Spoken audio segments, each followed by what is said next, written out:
Ya, selamat siang. Assalamualaikum warahmatullahi wabarakatuh.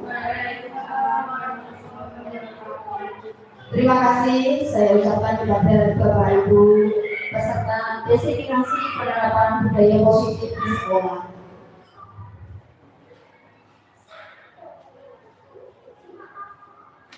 Latar belakang pelaksanaan destinasi budaya positif di sekolah yaitu sekolah merupakan tempat yang aman dan nyaman bagi murid. Hal ini sejalan dengan filosofi pendidikan Ki Dewantara, yaitu pembelajaran sekolah harus bisa membawa murid memperoleh kebahagiaan setinggi-tingginya melalui merdeka belajar. Salah satu cara yang dapat dilakukan adalah dengan membangun budaya positif. Ingat Bapak Ibu bahwa pemikiran filosofi pemikiran pendidikan dari Ki Dewantara adalah semboyan tut muri handayani ing ngarsa sun tulodo ing madya mangun ngarsa tut muri handayani. Kita sebagai seorang pendidik harus menggambar kepada murid dalam arti bahwa seorang pendidik itu diibaratkan oleh Ki Dewantara adalah sebagai seorang petani, di mana tugas dari guru hanya menumbuhkan apa yang telah dimiliki oleh peserta didik. Karena apa? Seorang anak itu sudah memiliki bakatnya masing-masing. Tugas kita di sekolah adalah menumbuhkan, menggali apa yang telah dimiliki oleh peserta didik kita, sehingga anak bisa berkembang sesuai dengan alam dan sesuai dengan perkembangan zamannya. Perkembangan alam adalah lingkungan sekitar kita. Masyarakat di lingkungan sekolah itu pasti memiliki potensi sendiri-sendiri, dan tugas kita adalah menggali potensi tersebut tanpa harus memaksa perkembangan anak itu sendiri. Sedangkan perkembangan zaman adalah pada saat ini peserta didik kita harus bisa IT, dituntut harus bisa menguasai IT, karena di zaman perkembangan zaman sekarang ini tidak boleh tertinggal dari negara-negara lain. Dan tugas kita apa? Tugas kita adalah memanfaatkan apa yang ada di sekolah, potensi-potensi apa yang ada di sekolah untuk meningkatkan kualitas peserta didik kita di bidang IT, sehingga anak waktu lulus dari sekolahan kita memperoleh kebahagiaan setinggi-tingginya di masyarakat dan dapat berguna bagi masyarakat setelah kehidupan sekolah. Selanjutnya, budaya positif. Apa itu budaya positif? Budaya positif di sekolah yaitu nilai dan kebiasaan di sekolah yang berpihak kepada murid agar mereka dapat berkembang menjadi pribadi yang berani, percaya diri, mengungkapkan pendapat, kritis dalam berpikir, hormat dalam menghormati yang lebih tua, menghormati bapak ibu guru di sekolah, menghormati orang tua di rumah, dan menghormati orang lain, dan tanggung jawab sesuai dengan profil pelajar Pancasila. Budaya positif yang akan kita kembangkan adalah kebiasaan yang sudah dilakukan anak di sekolah setiap hari. Tugas kita sebagai seorang pendidik adalah meningkatkan apa yang sudah dilakukan oleh anak kita di sekolah, meningkatkan kebiasaan-kebiasaan baik yang ada di sekolah agar tidak turun dalam arti apa? Kebiasaan-kebiasaan baik itu dapat berkembang lebih baik lagi ke depannya, bukan malah tambah menurun. Misalkan di sekolahan kita ini setiap pagi melakukan kebiasaan-kebiasaan positif di bidang agama, yaitu pembacaan Asmaul Husna setiap pagi. Untuk apa? Untuk meningkatkan keimanan putra-putri kita, meningkatkan ketakwaannya, meningkatkan keimanannya. Karena apa? Sepandai-pandainya orang kalau tidak diikuti iman dan takwa, tidak akan berarti apa-apa. Selain itu, kebiasaan lainnya apa? Yaitu kebiasaan baik, saling bertegur sapa, saling bersalaman. Tujuannya apa? Untuk meningkatkan rasa solidaritas anak didik kita. Sopan, santun, unggah, ungguh, seperti itu. Dan meningkatkan keberanian anak. Contohnya kebiasaan budaya positif yang kita lakukan adalah dengan mengadakan ekstrakurikuler pramuka. Dengan kegiatan ekstrakurikuler pramuka, anak kita didik untuk mandiri, untuk bisa disiplin, untuk bisa bertanggung jawab. Karena apa? Satu, kita menginginkan putra-putri kita yang kita didik sehari-hari di sekolah itu mau mengemukakan pendapat, menumbuhkan rasa keberaniannya.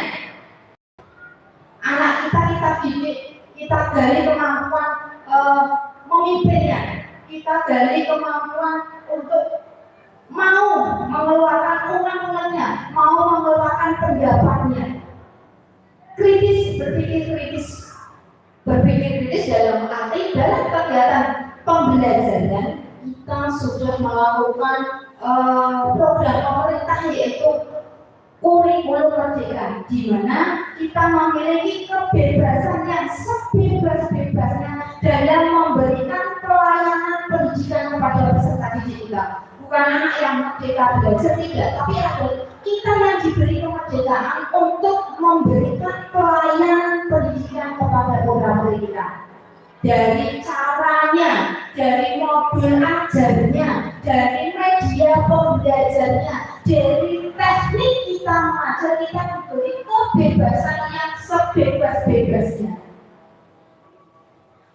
Menentukan tujuan pembelajarannya pun kita bebas menentukannya. Dengan tujuan satu, menggali potensi peserta didik, menghormati setiap selesai kegiatan upacara. Upacara itu juga menumbuhkan budaya positif Bapak Ibu, yaitu meningkatkan rasa kedisiplinan, disiplin, rasa cinta tanah air. Setelah itu rasa hormat. Kegiatan upacara selesai, masuk ke kelas, pasti kita biasakan untuk berbaris salaman kepada Bapak Ibu guru. Tujuannya apa? Menghormati. Tanggung jawab.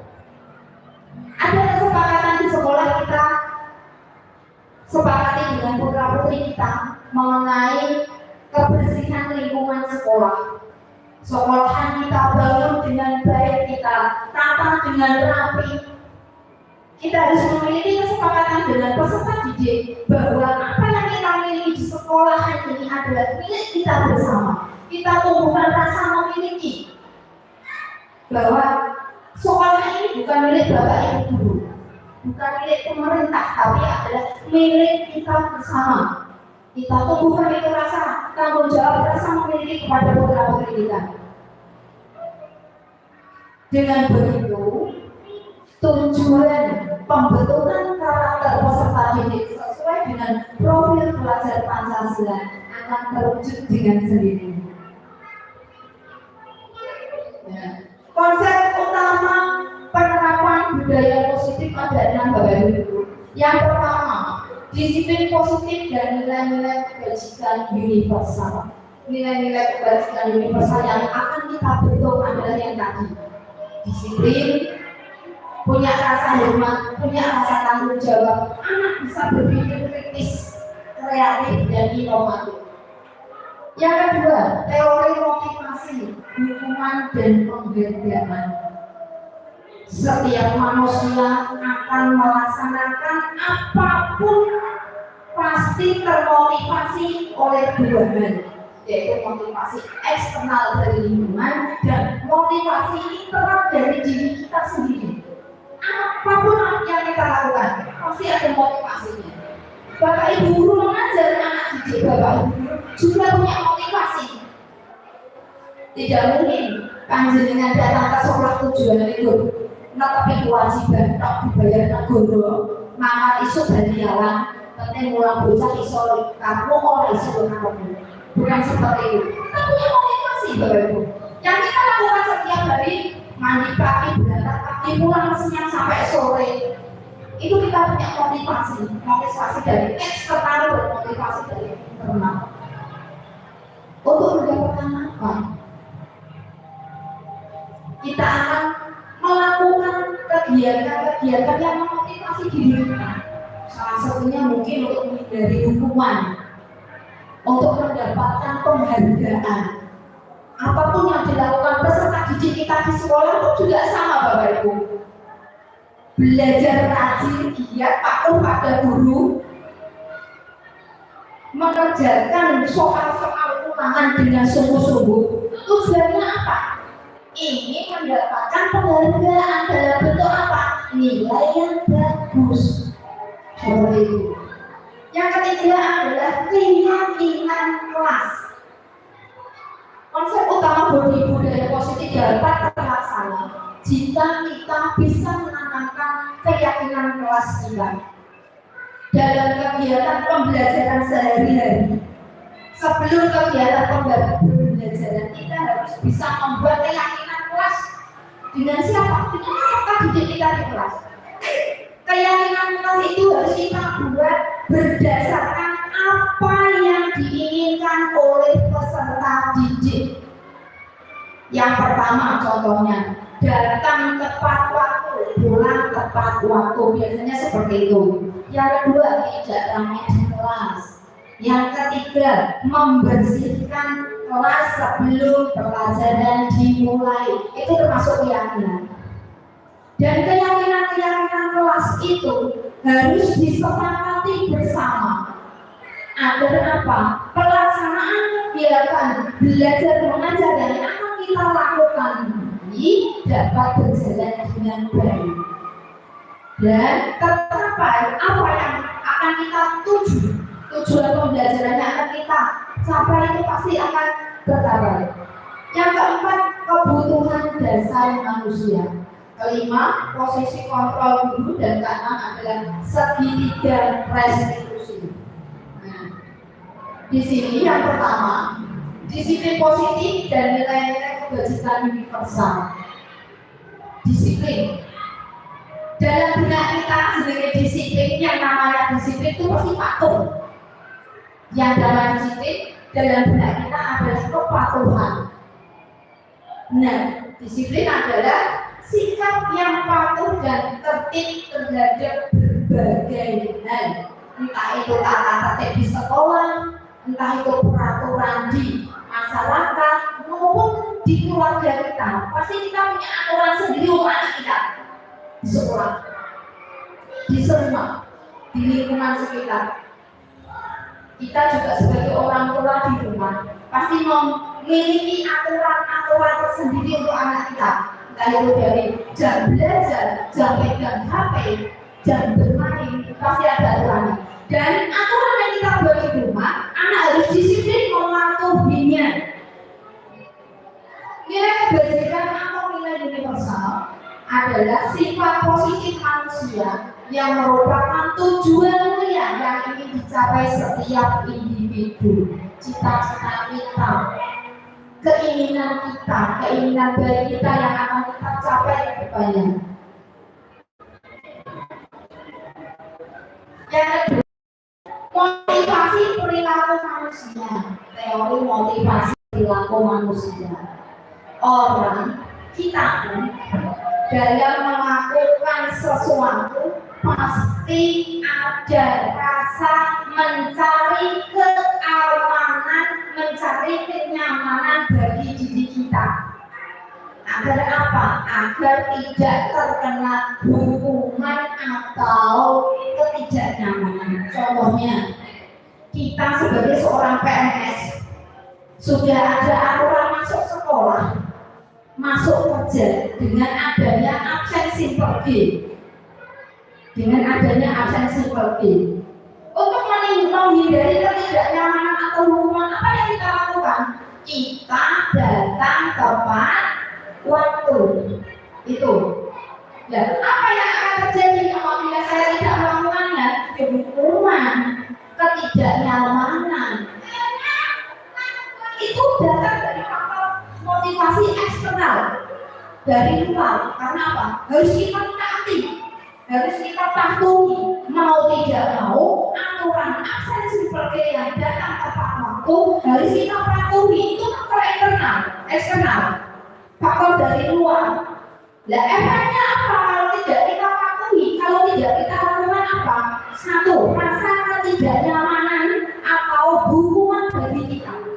Hukuman apa? Salah satunya kita kena disiplin ringan, kita kena peringatan dari atasan kita.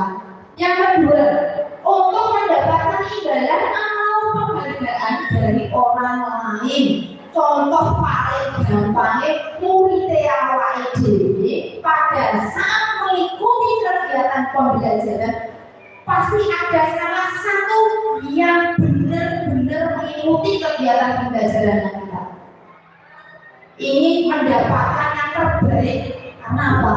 Mereka menginginkan penghargaan, menginginkan imbalan. Apa imbalannya? Adalah nilai yang bagus.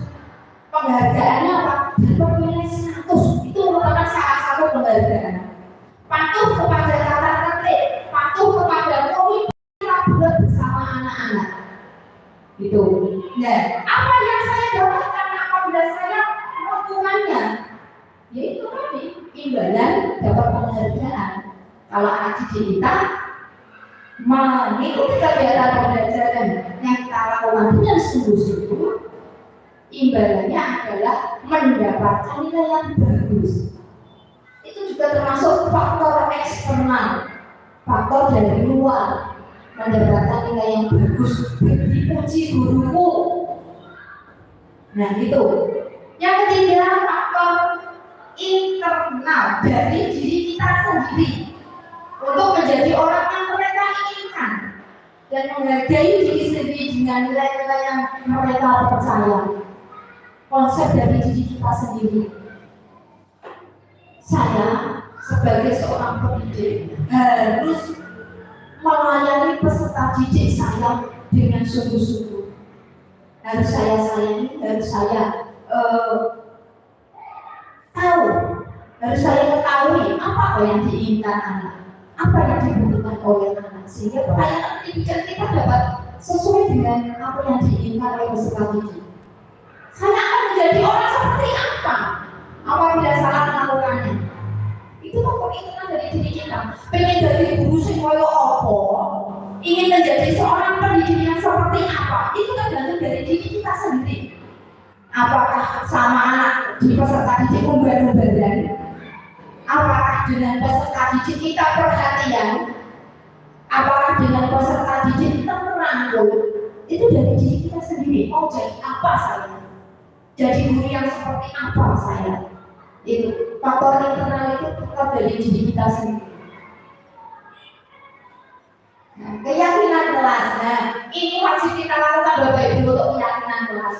Seharusnya di dalam kelas kita itu ada post-it yang berisikan keyakinan kelas dari peserta didik Bapak Ibu sekalian. Ditempel, ditaruh di situ dari kedisiplinan, dari kebersihan, dari kegiatan pembelajaran itu ada keyakinan kelasnya masing-masing. Di situ ditempelkan dan pelaksanaannya harus ditaati oleh anggota kelas kita. Dan apabila ada yang melanggar itu ada konsekuensinya. Keyakinan kelas adalah kesepakatan kelas yang dibuat berdasarkan nilai-nilai kebajikan universal. Nilai-nilai kebajikan universal adalah kebajikan nilai-nilai baik secara umum yang tadi kita utarakan, yaitu tentang kedisiplinan, kejujuran, rasa menghormati, tanggung jawab, tertib, itu. Keyakinan kelas bersifat lebih abstrak daripada peraturan yang lebih rinci dan konkret. Abstrak dalam arti sesuai yang diinginkan oleh peserta didik. Kita memberikan post-it kepada peserta didik mengisi apa yang diinginkan di post-it tersebut. Kita tempelkan satu persatu. Itu keyakinan kelas. Keyakinan kelas yang dibuat kesepakatan kita bersama tanpa adanya paksaan.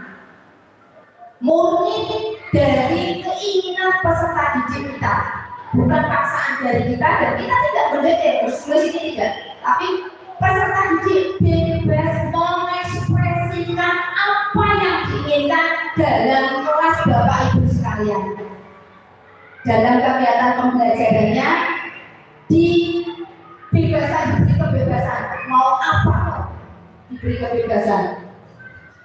Keyakinan kelas berupa pernyataan universal secara umum, ya kayak tadi, tidak boleh makan di dalam kelas, tidak boleh bertengkar di dalam kelas. Kata-kata tidak boleh seperti itu, alangkah baiknya dibuat kata-kata positif. Yang pertama, makan pada saat jam istirahat, saling membantu dengan sesama. Diusahakan tidak ada kata negatifnya kalau keyakinan kelas. Itu. Selanjutnya, pernyataan keyakinan kelas juga dalam bentuk positif. Kata-kata tidak boleh, kata-kata jangan itu sebisa mungkin diganti dengan yang lebih positif, ya seperti tadi. Kata-kata misalkan tidak boleh makan di dalam kelas, diganti makan pada saat jam pelajaran selesai, atau boleh makan minum di saat jam istirahat. Buanglah sampah pada tempatnya. Kata-kata tidak boleh membuang sampah sembarangan diganti yang lebih positif. Keyakinan kelas adalah kata-kata berbentuk keyakinan positif, saling menghargai, saling berempati, seperti itu. Lebih nyata, lebih mudah dipahami oleh peserta didik, yaitu tadi, buanglah sampah pada tempatnya. Kata-kata dilarang buang sampah sembarangan sekarang tidak terpakai Bapak Ibu. Kata-kata negatif seperti itu tidak terpakai. Karena apa? Jadi pola pikir anak sekarang kalau kita diberi kata-kata larangan malah dilakoni, Bapak Ibu. Bocah diunggah malah dilakoni, seperti itu. Selanjutnya, keyakinan kelas sebaiknya sesuatu yang dapat diterapkan di lingkungan tersebut.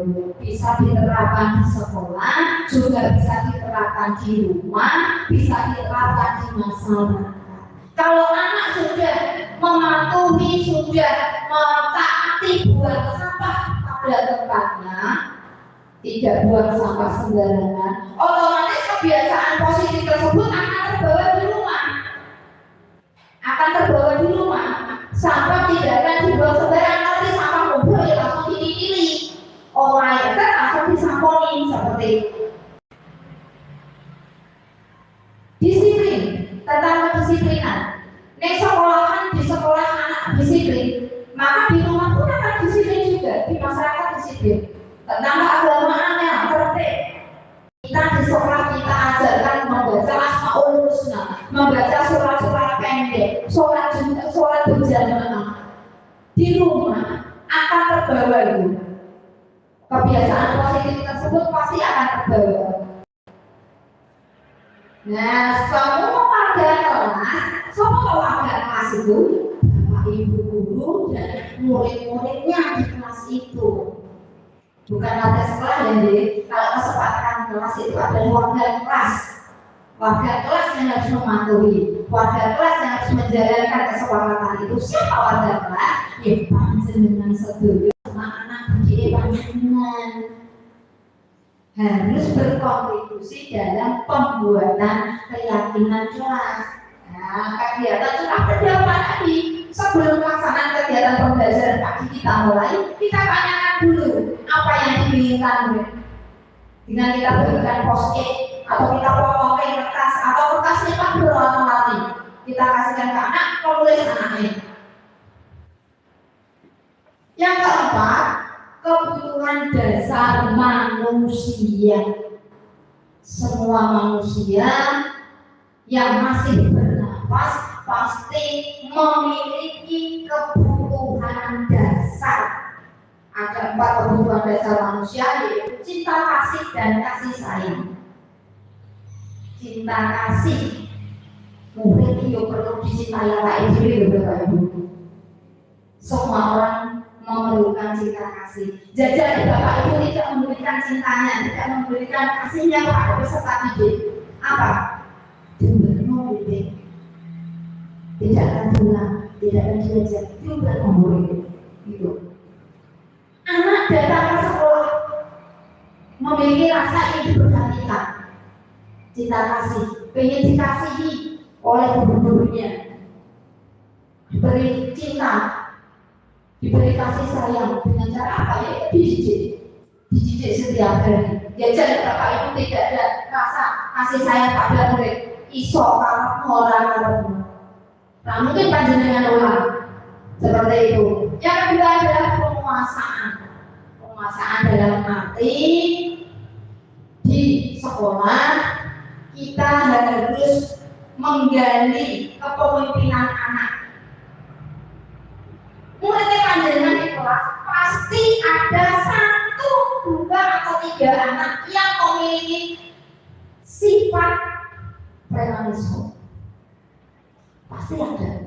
Di setiap sekolah, setiap kelas pasti ada yang 1 anak ada rasa ingin memimpin, rasa premanisme sebagai plus sing gede, rasa penguasaan, berkuasa. Coba besok panjenengan di dalam kelas jenengan perhatikan peserta didik panjenengan, pasti ada 1 anak yang berperilaku sebagai seorang pimpinan di kelas itu. Dan tugas Bapak Ibu apa?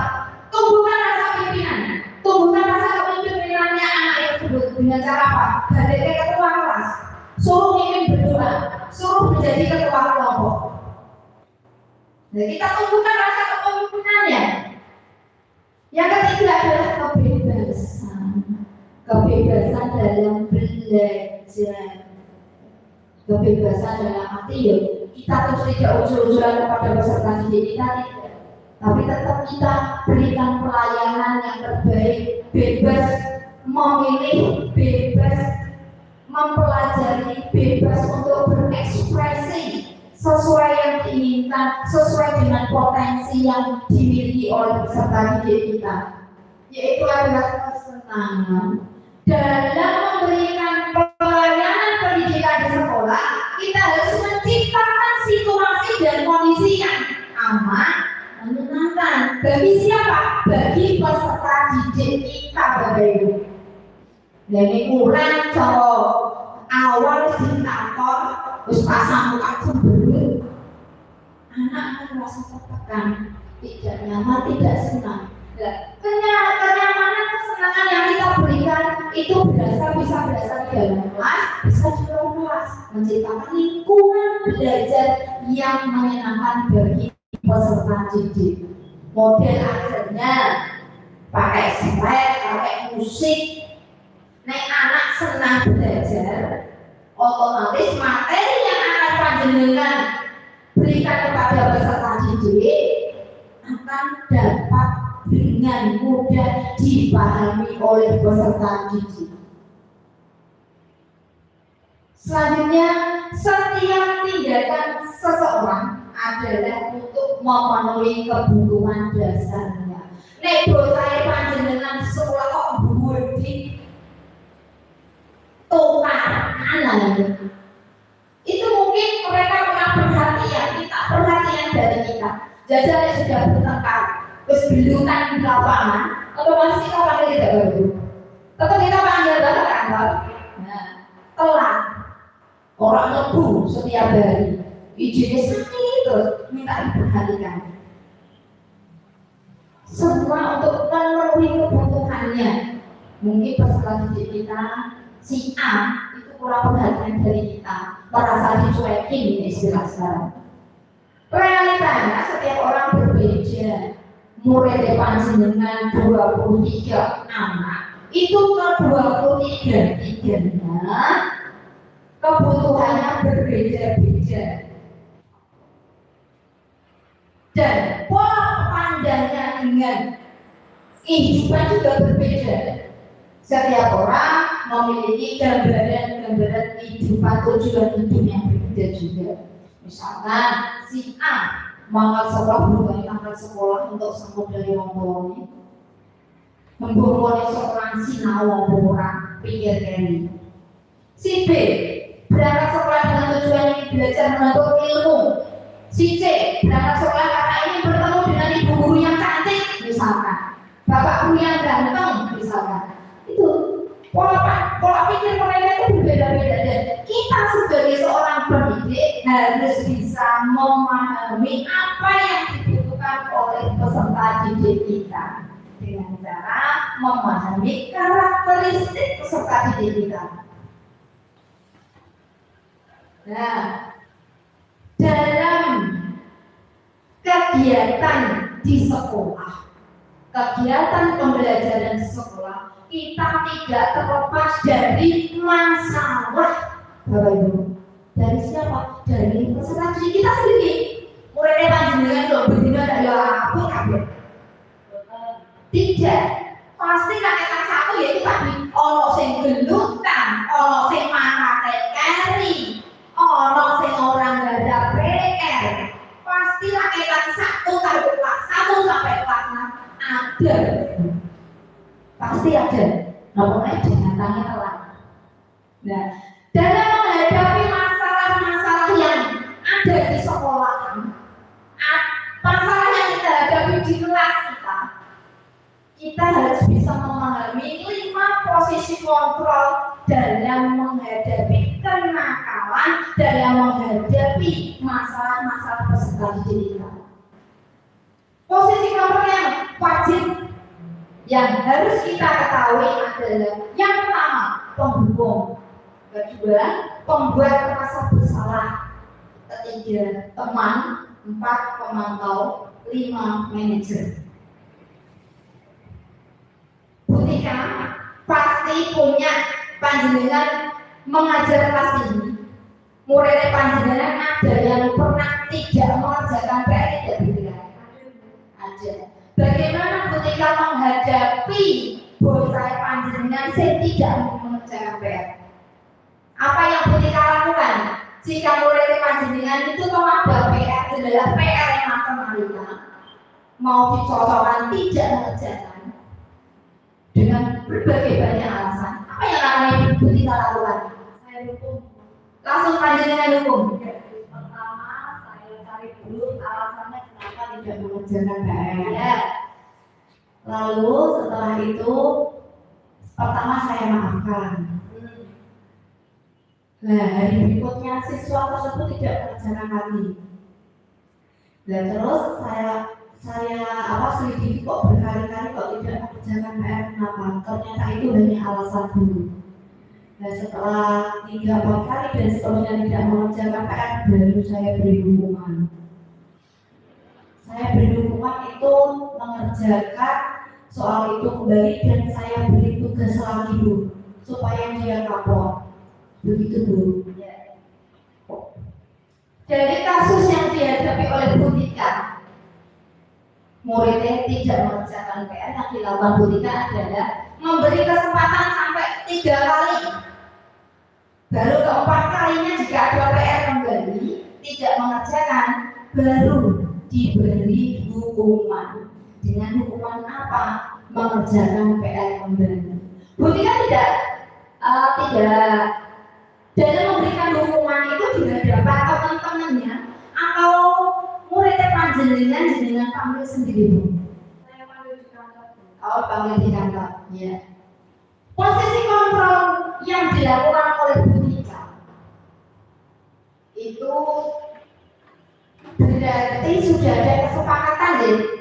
Nah, berarti masuk ke poin pemantau. Karena apa? Pemantau adalah jenis posisi kontrol menghadapi suatu masalah dengan memberikan hukuman kepada siswa. Ini pemantau.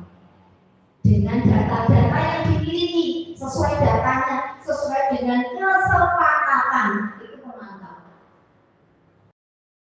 Terus misalkan Butia, mulai panjenengan dari Senin berangkat sekolah. Padahal itu upacara yang dibuka hari Senin. Hari Senin itu ada kegiatan upacara. Tapi mulai panjenengan itu datangnya telat. Jam 7:30 baru datang sekolah. Apa yang Butia lakukan? Apa yang Butia terapkan?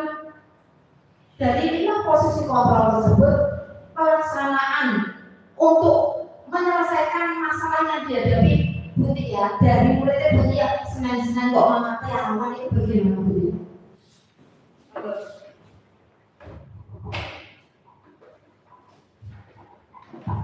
Pertama, anak tersebut saya suruh ke kantor untuk saya tanyai kenapa kamu datang terlambat seperti itu. Pastikan anak itu ada apa itu alasannya kenapa terlambat.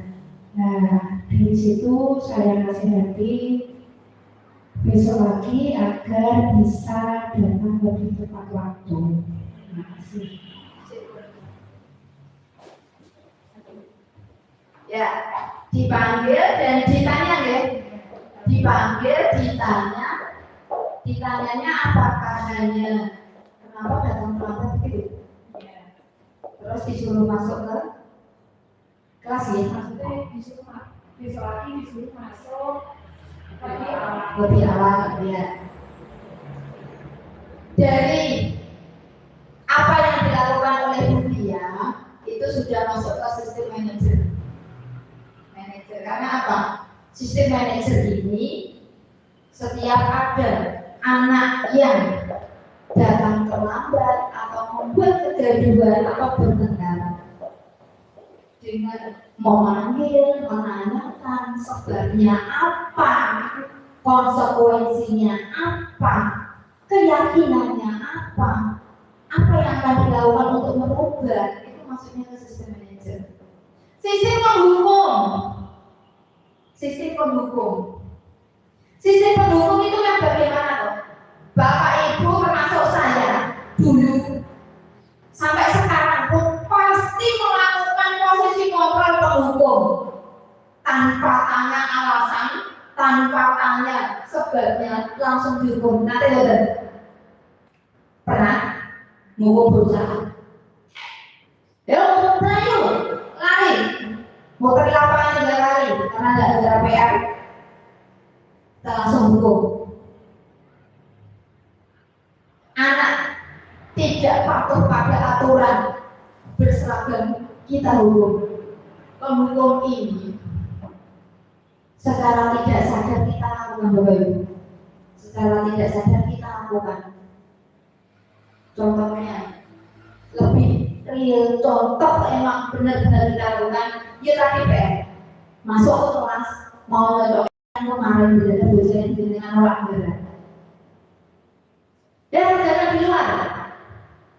Dia sampai 3 kali, dia sampai 4 kali di depan teman-temannya.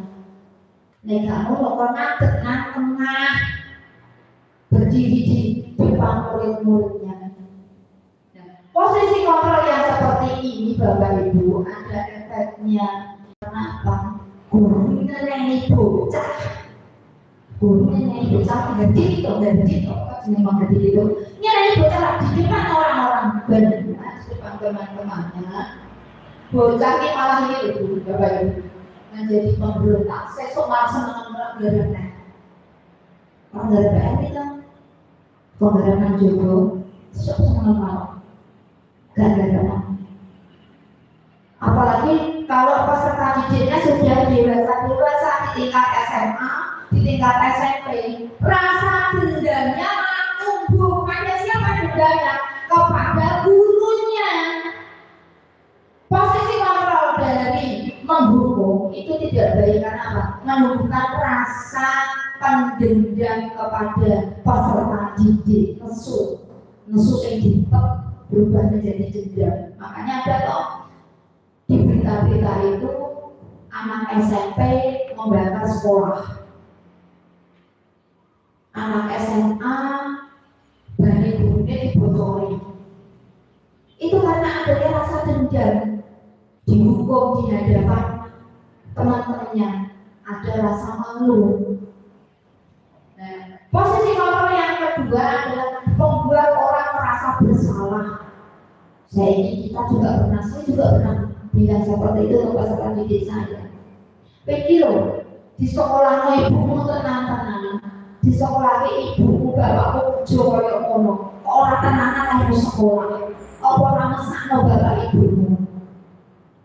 Kamu itu pada kasihan sama saya, mengajar dari pagi sampai siang kamu kok gak mudeng-mudeng. Apa kamu udah malu sama teman-teman kamu? Kamu bisa dapat 100 kok kamu malah dapat 0.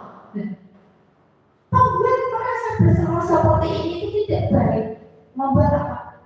Jiwa peserta didik kita down. Sama anak-anak sendiri jangan sampai bilang seperti ini. Tak rewangi kerja mempeng, sekolah tenanan, bapak ibu kerja keras biar kamu bisa sekolah kok kamu sampai naik dewe sekolah. Jangan boleh menemukan ini minder. Nah, kalau jenengan itu tambah minder, apalagi membandingkan dengan anak orang lain, membandingkan dengan peserta didik yang lain, itu menumbuhkan rasa minder bagi anak kita. Kita sudah mematikan 1000 saraf. 1000 saraf itu kita matikan. 1000 saraf kita matikan. Anak didik kita, anak kita nanti akan menjadi orang yang satu pemalu, yang kedua minderan, yang ketiga orang wangian, gitu. Itu kalau ini merasa bersalah, menunda rasa bersalah itu seperti itu. Faktanya seperti itu. Dan teman, nah biasanya posisi kontrol teman itu juga kita lakukan sehari-hari, cuma kita tidak menyadarinya. Saya juga memposisikan diri saya sebagai teman dalam menyelesaikan masalah. Misalkan dulu saya pernah menghadapi yang mengambil uang temannya untuk mengetahui benar-benar ngambil orang, benar-benar yang ambil dia atau tidak. Saya posisikan diri sebagai teman. Bagus itu, anak mau gaji pertanyaan di AEDW, jujur di AEDW. Cuma jelek, positifnya kita jadi anak tersebut mau mencurahkan apa isi hatinya. Tapi sisi negatifnya, nek kita sudah tidak mengajar dia, kita sudah tidak memiliki perhatian pada mereka akan timbul merasa tidak diperhatikan oleh guru. Contohnya, adalah si A dan si B. Si A ini tapi kita bedani, kita dekati. Karena apa? Yang ngambil uang kita posisikan sebagai teman kita. Diperlakukan sebagai teman apa ini. Akrab sama kita. Mungkin malah dilebet sama panjenengan itu. Saya malah dilebet, anak malah dilebet panjenengan. Sebenarnya bu seperti itu. Lah ada dia punya masalah dengan temannya, dia merasa aku loh dikonsumsi sama guru saya. Punya perasaan duwe backing, perasaan dibelai guru. Dia akan semangatnya. Lah, kita dalam menyelesaikan masalah tersebut, orang belai si A akan merasa patah hati sebenarnya. Merasa patah hati. Ternyata guru saya tidak sama saya, tidak benar lagi sama saya, sudah tidak baik lagi, seperti itu. Rasa kecewa, bukan rasa kecewa. Nah, pemantau ini tadi sudah dilakukan oleh Bu Tika pakai pemantau dengan kesepakatan konsekuensi antara PR. Ayo perjanjiannya apa yang ada PR? Perjanjiannya apa kalau tidak memakai sepatu? Perjanjiannya apa kalau tetap di dalam kelas? Menggunakan data-data otentik yang sudah kita miliki dengan apa kesepakatan yang kita tempel di papan tulis atau yang kita tempel di kelas. Itu sesuai dengan apa kesepakatan yang kita sepakati bersama anak didik. Mendidik tidak pada sanksi. Dan dilanggar kesepakatan ini konsekuensinya itu sanksi, hukuman. Orang buang sampah yang sembarang apa konsekuensi apa denda? Itu. Dan yang paling bagus untuk menumbuhkan perkembangan anak, perkembangan pola pikir anak, kita posisikan ini sebagai manajer. Dengan apa? Kita tanya, kita panggil, kita tanya. Apa masalahnya kok iso sampai tukaran? Apa masalahnya kok sampai datang terlambat? Nah, dalam melakukan posisi kontrol manajer inilah kita tumbuhkan rasa penguatan pribadi yang mengarah ke individu yang positif, individu yang akan mengetahui tanggung jawabnya, individu yang akan tahu kesalahannya tanpa merendahkan, tanpa mematikan. Mematikan apa? Mematikan perasaan. Nah, dalam pelaksanaan manajer kontrol ini ada hubungannya dengan segitiga restitusi. Segitiga restitusi itu apa? Segitiga restitusi yaitu proses menciptakan kondisi bagi murid untuk memperbaiki kesalahan mereka sehingga mereka bisa kembali pada kelompok mereka dengan karakter yang lebih kuat. Lebih kuat karena dari mereka tidak, tapi lebih kuatnya di sini adalah karakter yang sesuai dengan profil pelajar Pancasila. Pribadi yang baik.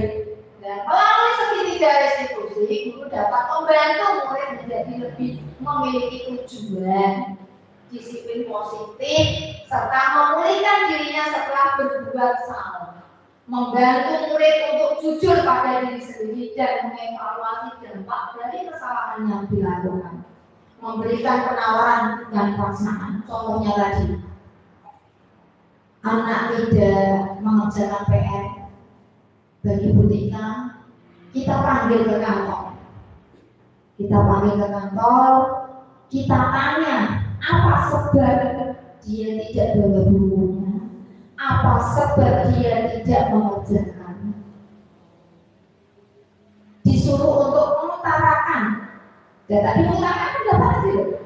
Nah, keberanian untuk mengutarakan pendapat, keberanian untuk mengungkapkan alasan. Untuk berbicara jujur pada diri kita. Secara tidak langsung kita menunjukkan rasa jujur, mendidik anak untuk jujur. Gini, belajar cerita sama guru ada apa? Kok sampai tidak mengerjakan PR itu ada apa? Kok sampai datang terlambat itu kenapa? Coba jujur berkata pada guru. Itu salah satu posisi kontrol dalam segitiga restitusi. Mengevaluasi dari kesalahan yang dilakukan ini dengan cara tadi kesepakatan kelas. Kan kesepakatan sudah juga tadi mengerjakan PR dan tepat waktu. Diingatkan kembali kesepakatan yang dilakukan, yang sudah disepakati diingatkan kembali. Namanya membantu keyakinan, mengevaluasi dampak dari kesalahannya, keyakinannya. Yakin bahwa datang tepat waktu itu perbuatan baik. Mengerjakan tugas dari bu guru itu perbuatan baik, yakin. Dari situ anak ditumbuhkan untuk berbuat baik dengan bisa bertanggung jawab dengan tugas-tugasnya, menumbuhkan rasa tanggung jawab dan memberikan penawaran bukan paksaan. Ayo bisa berubah tidak? Kapan bisa berubahnya? Misalkan hari ini Bu saya kerjakan, besok lagi tidak, besok lagi tidak melakukan hal ini lagi Bu. Itu menunjukkan memberikan penawaran bukan paksaan. Jadi apa itu tidak maksud? Susah udah kamu pertama tuh besok harus kamu kerjakan, tidak. Tapi kita memberikan penawaran. Ayo kapan? Sekarang atau besok beli. Nah, tahapan segitiga restitusi itu ada 3 Bapak Ibu. Tahapan segitiga restitusi itu ada 3. Dalam kita mencari solusi masalah peserta didik kita, mbok itu sing tukaran, mbok itu sing tukang datang telat, entah itu yang sering tidak mengerjakan PR, itu 3 tahapan seperti ini. Menstabilkan identitas, validasi tindakan yang salah, menanyakan keyakinan. Nah, menstabilkan identitas yang dimaksud di sini adalah kesalahan yang diperbuat. Ini berbuat salah itu wajar. Tapi orang kan juga berbuat salah. Panjenengan dulu sekolah pelajaran dari data terlambat kali juga pernah. Kita pun sekarang ini loh sudah menjadi seorang pendidik. Dan pernah itu juga kita lakukan Bapak Ibu. Kadang sekali 2 kali pasti kita punya kesalahan, tidak pernah sempurna. Begitu pun peserta didik kita. Saya juga pernah melakukan kesalahan seperti itu. Itu salah satu kata-kata dalam menstabilkan identitas pada saat kita menangani bocah yang bermasalah tadi. Agar apa? Tujuannya apa? Tujuannya anak-anak tidak merasa takut dipanggil gurunya ke kantor yang ada di anak tidak punya rasa jadi apa ya? Masih kan nangis dulu. Bukan jenengan panggil ketua utara tengah lapangan atau ganda PR orang ganda PR datang pada jenengan panggilan kantor guru jenengan tekois nangis di sini.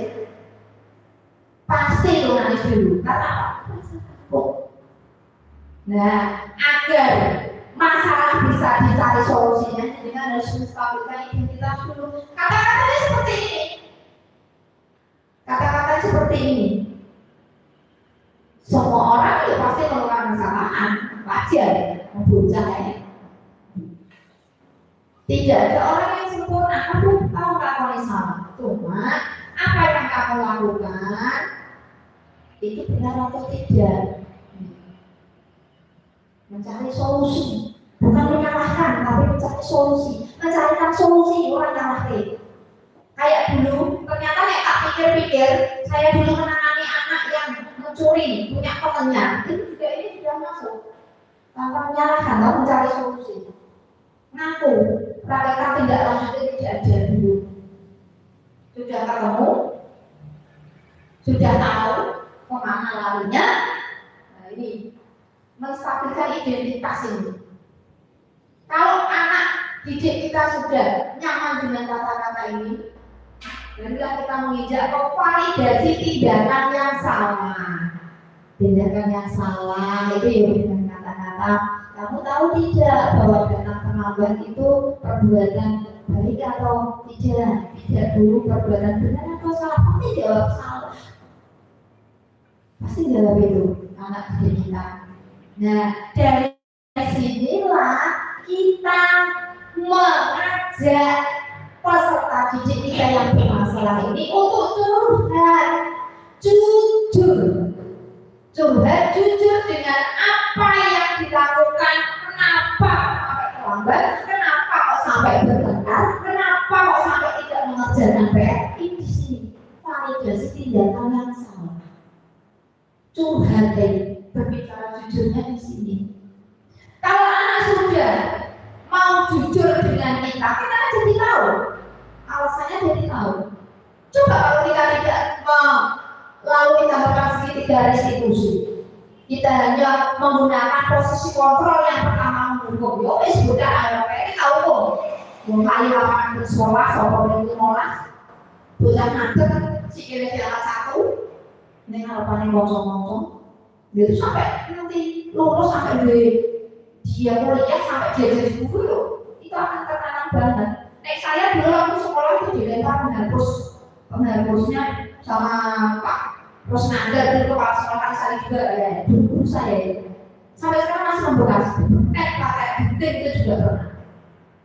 Dari situ saya punya rasa malu pada teman-teman saya. Pelajaran matematika itu kelas 3 saya tidak bisa matematika sampai kelas 4. Dan saya dilempar menghapus, saya dibetet pakai gunting itu, saya jadi rasa tak bukti seperti itu. Dan setelah anak bisa jujur, bisa mengutarakan isi hatinya, kita masuk ke tahapan menanyakan keyakinan. Keyakinan apa? Keyakinannya kita sepakati bersama tadi di dalam kelas. Makanya mulai besok saya harapkan Bapak Ibu guru itu di kelasnya masing-masing kita coba ganti keyakinan menguasai murid panjenengan dari kelas 1, kelas 2 sampai kelas 6. Ditaruh di sini pakai kertas manila atau apa, pasti anak senang itu keyakinan kelasnya. Nek anak berbakal, nek nangis, coba ini masih ingat gak keyakinan kelasnya kita sepakati kemarin apa kita sedang nangisan kebenaran kontrolnya sedikit kelas tukaran itu. Nek kelas tinggi perlu itu juga, pasti perlu sekali. Karena apa? Nanti akan suasana pembelajarannya akan nyaman. Menanyakan keyakinan yang telah disepakati bersama. Ya, setelah anak ingat, misalkan kemarin datang terlambat, keyakinannya kita sama, datang tepat waktu. Nah, ini baru bersedia memperbaiki tidak. Anak harus untuk jika bersedia apa? Dia itu menawarkan tadi, bukan maksa. Saya mau ditolong, kata dulu, ojo menambah dulu. Itu paksa. Kalau sudah kesepakatan, sudah menawarkan keyakinan, maka akan memperbaiki lebih baik. Anak pun akan sayang kepada kita. Tuh. Ini adalah 3 tahapan segitiga restitusi untuk menyelesaikan, untuk mencari solusi masalah yang Anda hadapi di sekolah. Pasti ada itu. Guru kok mulus terus saya anak ibu tak bermasalah, tidak ada.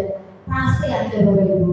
Nah, ini 3 tahapan ini yang harus kita lakukan dalam menyelesaikan masalah-masalah tersebut tanpa menyakiti putra-putri kita, tanpa menyakiti anak didik kita, tanpa menumbuhkan rasa malu, tanpa menumbuhkan rasa dendam, tanpa menumbuhkan rasa marah kepada kita.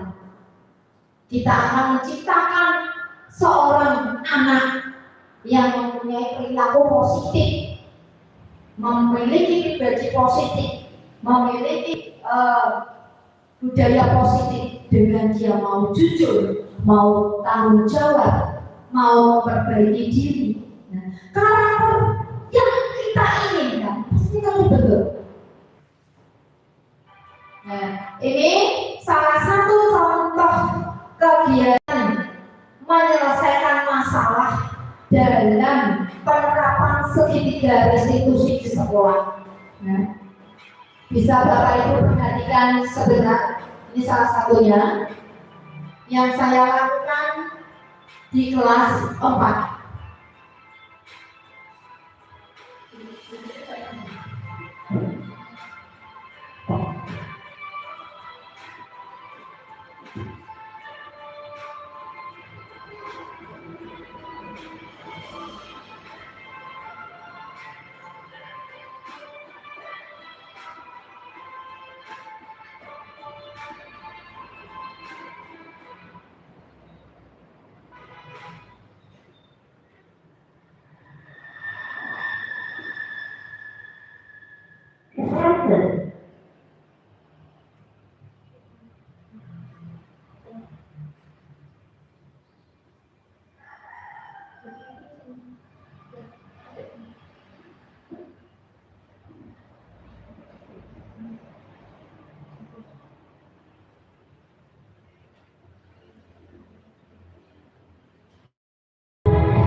Kasus yang kedua,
waktu diangkat, melihat ke restitusi tahap 1, identifikasi, melihat siapa namanya itu termasuk adanya,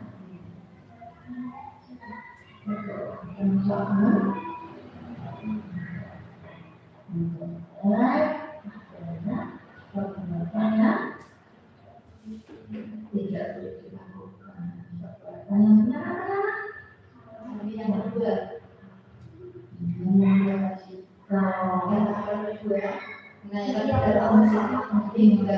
yang pertama, identifikasikan dan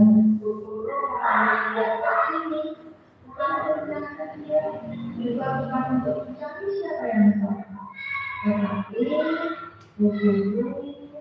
ini sekarang mencarikan dan bagaimana agar dia tidak melakukan Coba cerita sama dia, kenapa kok dia sampai meninggal? Gak belajar, dan kenapa kok dia tidak belajar? Kenapa sampai malam? Ini kemarin sebelum masuk rumah, keyakinan masih kita tanyakan. Kenapa yang belajar kemarin? Jujur. Perbuatan jujur itu menurut dia itu penting apa beda? Dia yakin tidak bahwa orang yang jujur, anak yang jujur akan menjadi anak yang lebih baik. Tidak. Bagaimana dia?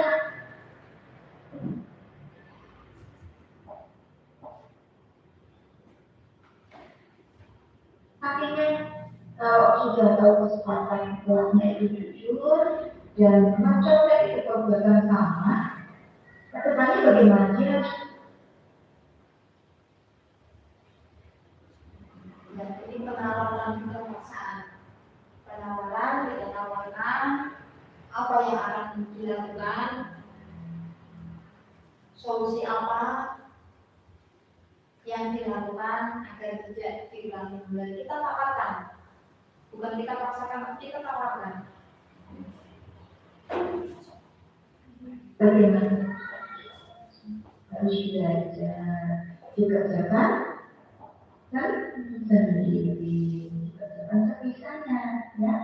Ada apapun dikerjakan sebisanya. Hasil berapa kalau itu hasilnya sendiri kita akan dapat, ya.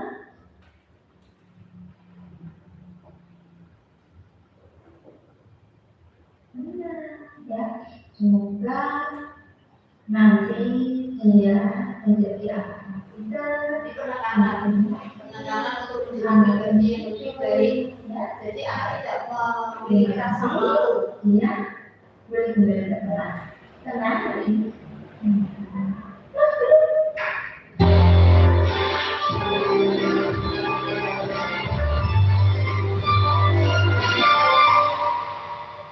Setelah kita ajak berbicara, kita tanya kepada anak. Kenalkan nama saya Dian. Saya senang sekali membantu menjadi pemikiran mencari solusi atas masalah saya sendiri. Terima kasih. Wassalamualaikum warahmatullahi wabarakatuh.